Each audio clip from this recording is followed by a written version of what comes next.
চট্টগ্রামের মধ্যে সুন্নি ওয়াহাবি বিভক্তি আছে, এ ব্যাপারে একটু তকরির দেবেন। আল্লাহ এবং তার রাসূলের দুশমন কাট্টা কাফেরের প্রতি সে বিদ্বেষ নাই যতটা বিদ্বেষ হলো এই গ্রুপ ভিত্তিক প্রতিপক্ষের প্রতি। আল্লাহর কসম, এটা ইসলাম না। মুসলমানদের মধ্যে কোনো দ্বন্দ্ব যেন, দূরত্ব যেন না বাড়ে, এই চেষ্টাটা আমি সবসময় করি। আমাদের মুসলমানদের মধ্যে বিভেদ থাকা উচিত না, কাম্য না। কি বলেন আপনারা? বিভেদ থাকা উচিত।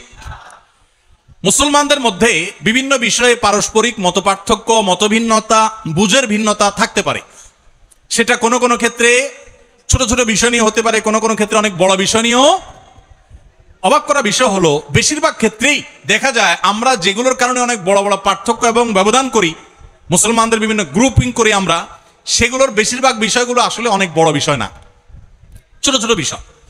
আচ্ছা বলেন তো, সুন্নি এবং ওয়াহাবি আরো যত মুসলমানদের গ্রুপ আছে, কোন মুসলমানদের মতে আল্লাহ কি দুই না এক? এ ব্যাপারে কোনো পার্থক্য আছে? কোনো পার্থক্য আছে? আমাদের রাসূল মুহাম্মদ সাল্লাল্লাহু আলাইহি সাল্লাম, এ ব্যাপারে কারো কোনো সন্দেহ আছে? ওয়াহাবি সুন্নি কারোর মধ্যে কোনো মত পার্থক্য আছে? কারোর মধ্যে নাই। আমাদের কোরআন 30 পারা আল্লাহর কালাম, এ ব্যাপারে কোনো সন্দেহ আছে? আমাদের কেবলা কাবার দিকে কোনো সন্দেহ আছে? এরকম মূল আমি তো 100টা বিষয়ের কথা আপনাকে এখন বলে বলে শোনাতে পারবো ইনশাআল্লাহ, যেই বিষয়গুলোতে মৌলিকভাবে ওয়াহাবি বলেন, সুন্নি বলেন, অন্য বিভিন্ন নামের বিভিন্ন রকমের বলয় বা গোষ্ঠী মুসলমানদের মধ্যে বিভিন্ন চিন্তা দর্শন বলেন, কোনো পার্থক্য আসলে। তাহলে মৌলিক সব বিষয় যদি এক হয়, শাখাগত বিষয়ে বুঝের পার্থক্য থাকতেই পারে। এই থাকাটা অস্বাভাবিক না, থাকতে পারে। কিন্তু সেটার কারণে আমরা অনেক সময় দেখা যায় যে আল্লাহ এবং তার রাসূলের দুশমন কাট্টা কাফেরের প্রতি সে বিদ্বেষ নাই যতটা বিদ্বেষ হলো এই গ্রুপ ভিত্তিক প্রতিপক্ষের প্রতি। এটা ইসলাম না ভাই, আল্লাহর কসম, এটা ইসলাম না।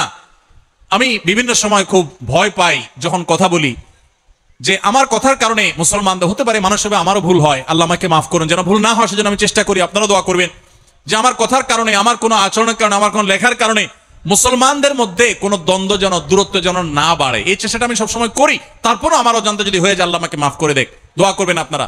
ডক্টর আব্দুল্লাহ জাহাঙ্গীর রহমতুল্লাহ আলাইহি স্যারকে জিজ্ঞাসা করা হয়েছিল যে মুসলমানদের ঐক্যের জন্য আপনি কি করেন, আপনার ভূমিকাটা কি? তো স্যার জবাব দিয়ে বলেছেন, ঐক্য সৃষ্টি করার জন্য পাওয়ার লাগে, পাওয়ার। অর্ডার দিব যে কাহিনী করলে, ঝামেলা করলে, অনৈক্য তৈরি করলে তাকে শাসন করা হবে। স্যার বলতেন যে আমি দুর্বল মানুষ, আমার হাতে এত ক্ষমতা নেই যে মুসলমানদের বিভিন্ন বিবাদমান গোষ্ঠীগুলোকে আমি এক করে ফেলবো, এত শক্তি আমার হাতে নাই। তবে একটা জিনিস আমার কাছে আছে বাবা, সেটা হলো আমি সবাইকে এক করে ফেলার মতো এত ক্ষমতা আমার না থাকলেও আমি চেষ্টা করি যে মুসলমানদের নিজেদের মধ্যে বিভিন্ন রকমের যে বিবাদ আছে সেগুলো যেন আর না বাড়ে, সেই চেষ্টাটা আমি আব্দুল্লাহ জাহাঙ্গীর করি। মানে আগুন লাগছে যে মুসলমানদের ঘরে, সে আগুনের মধ্যে যেন ঘি আর না ঢালা হয়, সেই চেষ্টাটা আমি করি। তো স্যারের এই কথার অনুসরণটা আমি করার চেষ্টা করি। অর্থাৎ সাধারণত কারোর নাম ধরে, কোনো গোষ্ঠী নাম ধরে কারোর সমালোচনা, বিশুদ্গার, মাহফিলে, মিডিয়াতে, টিভি চ্যানেলে, অন্য কোথাও সাধারণত না করার চেষ্টা করি। এরপর যদি কখনো হয়ে যায়, বুঝবেন ওইটা আমার মিস্টেক, বুঝবেন মানুষ ওইটা আমার ভুল, এবং সেই জন্য আমি অনুতপ্ত। আমি কখনো এগুলো চাই না ভাই। আবারও বলছি, আদর্শিক ভিন্নতা থাকবে, আপনাকে আমি আদর্শে কম্প্রোমাইজ করতে বলি না। আপনার ঈমান, আপনার আকীদা, আপনার মানহাজ, আপনার চিন্তাধারা, এটার উপর আপনি অটল অবিচল থাকেন, কিন্তু কোন অবস্থাতে মুসলমানদের মধ্যে বিভেদের প্রাচীর তৈরি করবেন না। আল্লাহর ওয়াস্তে নতুন করে বিভেদের প্রাচীর আর তৈরি করবেন না। সমস্ত কুফুর, অপশক্তি আজ একাট্টা হয়ে গেছে, শুধু আমরাই বিভক্ত। আমাদের এখন বিভক্তি দূর করে একেবারে গলাগলি করে কাছে আসি হতে হবে, আমি এমনটা বলছি না। আপনি আপনারটা করেন, উনি ওনারটা করুক, মতপার্থক্য আপন জায়গায় থাকুক, কিন্তু দিন শেষে মনে রাখেন, উনিও আপনার কেবলাকে কেবলা মনে করেন, উনি আপনার রাসূলকে রাসূল মনে করেন, উনি আপনার আল্লাহকে আল্লাহ মনে করেন, উনি আপনার কোরআনকে কোরআন মনে করেন, উনি আপনার হাদিসকে হাদিস মনে করেন।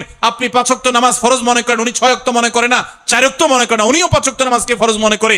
উনি ইসলামের 5 রকমের কথা বলে, আপনিও 5টার কথা বলেন। মৌলিক সব বিষয় আপনার সাথে তার মিল আছে, কিছু বিষয়ে যে অমিল আছে, পার্থক্যের জায়গা আছে, আপনি সুন্দরভাবে, যৌক্তিকভাবে, প্রমাণ দিয়ে, দলিল দিয়ে, যুক্তি দিয়ে, আপনার কথা দিয়ে, অনুপম আদর্শ দিয়ে, আপনার হিকমা দিয়ে, আপনার প্রজ্ঞা দিয়ে, আপনার জ্ঞান দিয়ে আপনি আপনার ভাইকে, যিনি ভুল পথে আছেন বলে আপনার মনে হয়, আপনি তাকে বোঝাবার চেষ্টা করেন। আল্লাহর ওয়াস্তে ওয়াজ মাহফিলের মঞ্চকে, আলোচনার মঞ্চকে, মাইককে, টেলিভিশন মিডিয়ার ক্যামেরাকে, মাইককে, এগুলোকে গাল মন্দের ক্ষেত্রে পরিণত করবেন না।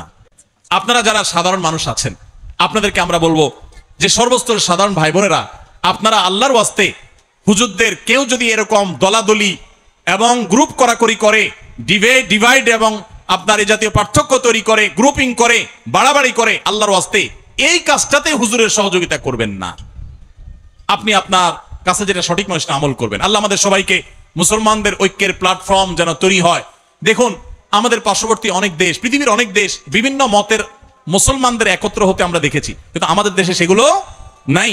বিভেদ দিন দিন আরো বাড়ছে, বাড়ানো হচ্ছে। আল্লাহ আমাদের সবাইকে এই বিভেদগুলো দূর করে ঐক্যের পরিবেশ তৈরি করার মতো কাজ করার তৌফিক দান করুন। সবাই চেষ্টা করতে পারবো না ইনশাআল্লাহ? আমি একজন ছাত্র, আমার বিয়ে করে বউকে ফ্যামিলিতে পর্দা রাখার সেই সামর্থ্য নাই, আমার কি এই মুহূর্তে বিয়ে করা জরুরি? বিয়ে করে যদি বউরে পর্দা রাখার মতো পরিবেশ পরিস্থিতি না থাকে, তো বিয়ে করা তো আপনার জন্য জরুরি না, আপনার জন্য রোজা রাখা জরুরি। কারণ যার বিয়ে করার আর্থিক সঙ্গতি নাই, শারীরিক সঙ্গতি আছে, তার জন্য নবীজি সাল্লাল্লাহু আলাইহি ওয়াসাল্লামের প্রেসক্রিপশন হলো তিনি কি করবেন?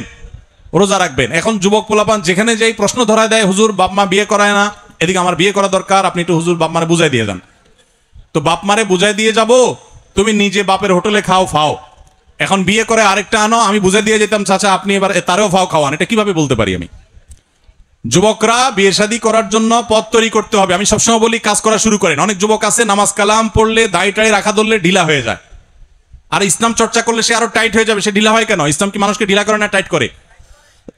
তাহলে কেউ ইসলাম প্র্যাকটিস করলে সে আরো বেশি কাজ শুরু করবে, সে আরো সিরিয়াস হয়ে যাবে, সে বাপের কাজ আরো বেশি হেল্প করবে, দোকানদারি আরো বেশি মনোযোগ দিয়ে করবে, ব্যবসা বাণিজ্য আরো বেশি মনোযোগ দিয়ে করবে, যাতে করে অন্যরা শিক্ষা নেয় যে মানুষ ধার্মিক হলে সে আরো সিরিয়াস হয়, আরো ভালো মানুষ হয়, অন্যদের জন্য সেটা অনুকরণের ব্যাপার হবে। এই জন্য শিক্ষার্থীরা শিক্ষার পাশাপাশি তারা কোনো কাজ করতে পারেন। শিক্ষা জীবনে শিক্ষার্থী অবস্থা আপনি কোন একটা কাজ করে, টিউশনি করে, কোন একটা হালাল উপার্জনের মাধ্যম করে টাকা উপার্জন করেন। টাকা উপার্জন করতে থাকলে একসময় পর্দার ব্যবস্থাও হবে, কারণ টাকা হলে পর্দার ব্যবস্থা করতে পারবেন।